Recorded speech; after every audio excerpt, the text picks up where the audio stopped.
Good morning, Maddie. Thanks for meeting with me today. Anyway, basically, yesterday we were able to watch the video of you teaching the Summits class, and it looks like you guys were working on expectations for the music classroom, and you guys were able to share about classroom break. Or classroom break, Thanksgiving break. I got you. But yeah. Basically, here were some of my observations. I noticed that, obviously you're relaying practices and expectations, which is very important on any day, which I think it was really good to do that, especially coming back from a big break. Yeah. I noticed really high engagement, like there was a lot of good eye contact. I didn't really notice anyone like not looking or paying attention. Like you were able to keep their attention well, and lots of participation. I think that Miss Summon's class does a really good job of being like happy and excited to be there. Also, I noticed that your 6-to-1 ratio was really good of like positives to negative feedback. Like there wasn't really much negative feedback. I mean, there's a lot of positive praise and like saying, thank you for focusing up, thank you for sitting facing forward. And whenever you redirected someone, it was really polite and like a gentle reminder, like, hey, Mike, make sure you're sitting on your pockets on the dot. Thank you.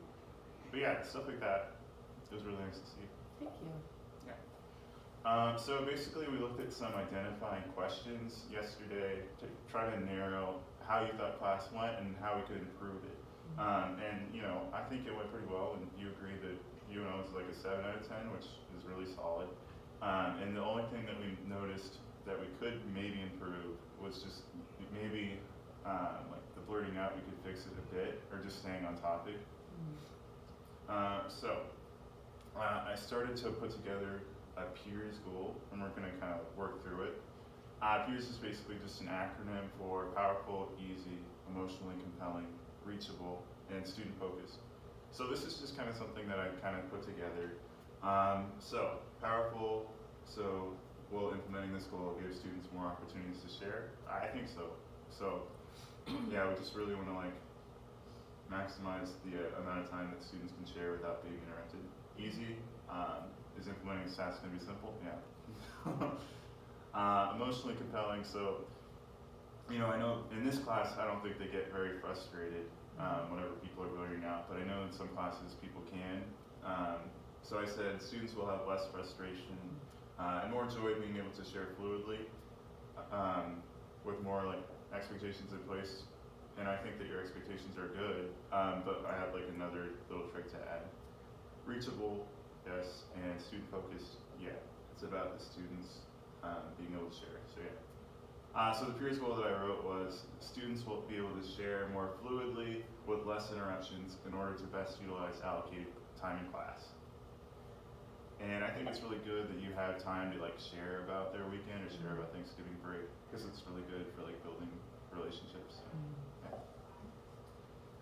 Okay, so basically I consulted this instructional playbook to look for strategies that we could use to help with this situation. And I looked in the community building expectations section, and it noted a very good strategy that I think a lot of teachers use. It's called Act, Talk, Move expectations. Are you familiar with these? No. Oh, okay. So basically, I think that sometimes we do it unintentionally. So act, talk, move, it's just kind of like helping students like transition and know exactly what they should be doing in any situation in the classroom. So acting, like explaining what the activity is and what students have to do. Talking, like what kind of talking is allowed during the activity. And moving, basically explaining what kind of movement should be expected during the activity. Oh. So like I can give an example, like at the end of class, a lot of times teachers will say, all right students, I need us to push in our chairs and walk over to the line at a voice level 0. And when you're in line, make sure you're facing forward. So, the action is lining up, the talking, this is 0. And then moving, we're walking and pushing in chairs, stuff like that. Okay. Would you say that you do kind of do this in your classroom a bit? Yes, definitely during, especially like at the end, lining up, and then transitioning back to like focus areas for sure. Yes. Yeah, it's just things that we want to do like throughout class, just so that transitions are really like sharp, I guess. But I think this could be helpful like during like your community circle time, like whenever you're sharing. Because I'm glad that there's so much participation. I think that's really awesome Mhm. that they want to, and yeah, I like that the chat me up Yeah, excitement yeah, too. yeah.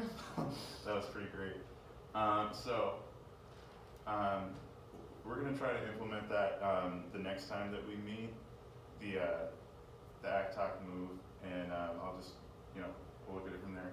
So, improve and monitor progress. We're gonna have to schedule a meeting for when we can implement this.